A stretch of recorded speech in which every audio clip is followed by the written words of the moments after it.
طاقت بن گیا۔ ڈاکٹر عبد القدیر خان کس کی درخواست پر پاکستان آئے؟ آپ کی تنخواہ کتنی مقرر ہوئی اور پہلی تنخواہ کتنے عرصے بعد ملی؟ ایٹم بم کے خالق اور معروف پاکستانی سائنسدان ڈاکٹر عبد القدیر خان ہندوستان کے شہر بھوپال میں ایک پشتون گھرانے میں پیدا ہوئے۔ آپ نے 15 برس تک یورپ کے اعلیٰ تعلیمی اداروں میں تعلیم حاصل کی۔ ہالینڈ سے ماسٹرز آف سائنس اور بیلجیم سے ڈاکٹریٹ آف انجینئرنگ کی اسناد حاصل کی۔ ڈاکٹر عبد القدیر خان شادی سے پہلے تک جرمنی میں ہی مقیم تھے۔ آپ کی زوجہ کا تعلق ہالینڈ سے تھا، لہٰذا انہوں نے بھی ہالینڈ جانے کا فیصلہ کر لیا۔ ہالینڈ میں انہوں نے ڈیلف یونیورسٹی میں داخلہ لیا۔ یہاں یہ بات قابل ذکر ہے کہ ڈیلف یونیورسٹی میں ہالینڈ کے مقامی طلبہ کو بھی ڈگری حاصل کرنے کے لیے کئی سال تک تحقیق اور مشکل ترین مراحل سے گزرنا پڑتا ہے، مگر ڈاکٹر عبد القدیر نے یہاں بھی اپنی بے مثال ذہانت کا لوہا بنوایا اور 80% سے زیادہ نمبر حاصل کر کے ماسٹر آف انجینئرنگ کی ڈگری حاصل کی اور ریکارڈ قائم کر دیا۔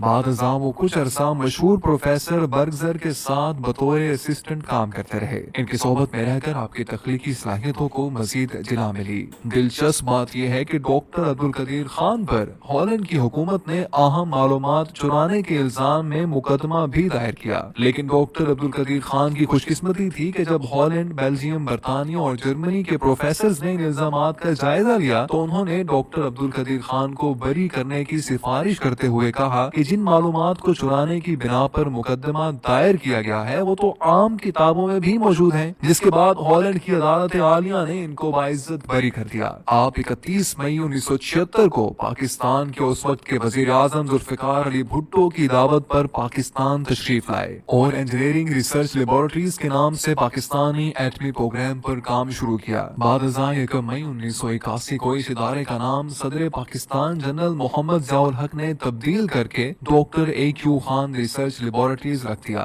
یہ ادارہ پاکستان میں یورینیم کی افزودگی میں نمایاں مقام رکھتا ہے۔ ایٹمی طاقت بننے کی کہانی ڈاکٹر عبد القدیر خان کی زبانی کچھ یوں ہے۔ ڈاکٹر صاحب کہتے ہیں کہ جب میں دسمبر 1975 میں پاکستان آیا تو وزیر اعظم ذوالفقار علی بھٹو نے یہ درخواست کی کہ میں واپس نہ جاؤں اور پاکستان کے ایٹمی پروگرام پر کام کروں، لہٰذا وطن عزیز سے اپنے جذبہ محبت کی وجہ سے میں سب کچھ چھوڑ کر بیرون ملک سے پاکستان آیا۔ بہت ہی قلیل تنخواہ پر کام کیا اور ان گنت مشکلات اور سازشوں کا سامنا کیا، لیکن ہمت نہیں ہاری۔ عزم مصمم کے ساتھ پاکستان کو ایٹمی قوت بنانے اور اس کے دفاع کو ناقابل تسخیر بنانے کے لیے پرعزم رہا اور اپنی ٹیم کے ساتھ نہایت کم عرصے میں پاکستان کو ایٹمی قوت بنا دیا۔ میں نے اربوں ڈالرز کی ٹیکنالوجی پاکستان کو مفت فراہم کی۔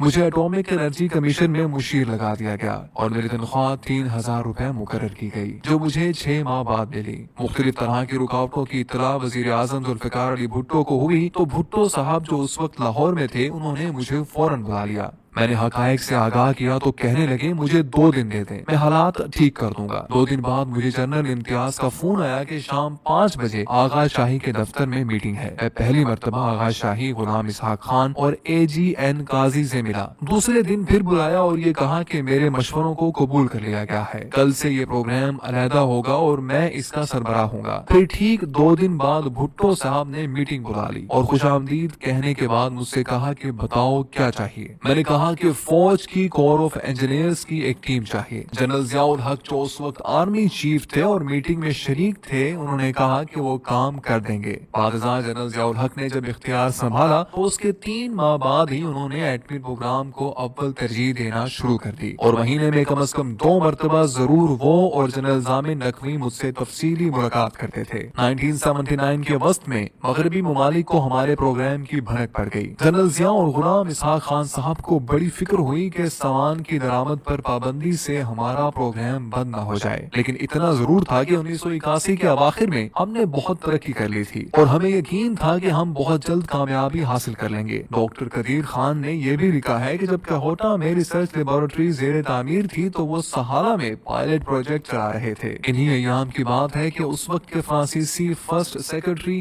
فوکو کوہٹا کے ممنوعہ علاقے میں بغیر اجازت گھس آئے تھے، جس پر ان کی مار کٹائی ہوئی اور پتہ چلا کہ وہ CIA کے لیے کام کرتے ہیں۔ انہوں نے تہران میں اپنے CIA باس کو لکھا کہ کہوٹا میں کچھ عجیب و غریب ہو رہا ہے۔ ڈاکٹر صاحب رقم دراز ہیں کہ 1983 میں ہم نے کئی کولڈ ٹیسٹ کیے اور وہ بہت امید افزا تھے۔ 1984 میں ہم نے مزید ٹیسٹ کیے اور ہمیں یقین ہو گیا کہ اب ہم کامیابی کے قریب ہیں۔ جنرل ضیاء الحق نے میرے سامنے آغا شاہی اور بعد میں صاحبزادہ یعقوب علی خان کو بھی سختی سے ہدایت کر دی تھی کہ وہ کسی بھی ملک سے ایٹمی پروگرام پر قطعی بات نہ کریں، بلکہ صاف کہہ دیں کہ یہ بات آپ ضیاء الحق کے ساتھ کریں۔ ڈاکٹر صاحب فرماتے ہیں کہ حقیقت یہ ہے کہ ایٹمی پروگرام میرے مشورے پر ذوالفقار علی بھٹو نے شروع کیا، لیکن یہ بھی حقیقت ہے کہ ان کی وفات کے بعد صدر ضیاء الحق اور غلام اسحاق خان مغربی دباؤ رد نہ کرتے تو بھی ہمارا پروگرام ختم نہ ہو سکتا تھا۔ ڈاکٹر عبد القدیر خان وہ مایاراز سائنسدان ہیں کہ جنہوں نے 8 سال کے انتہائی قلیل عرصے میں انتھک محنت اور لگن کے ساتھ ایٹمی پلانٹ نصب کر کے دنیا کے نامور نوبل انعام یافتہ سائنسدانوں کو بھی برتائے حیرت میں ڈال دیا۔ 28 مئی 1998 کو آپ نے بھارتی ایٹمی تجربوں کے مقابلے میں حکومت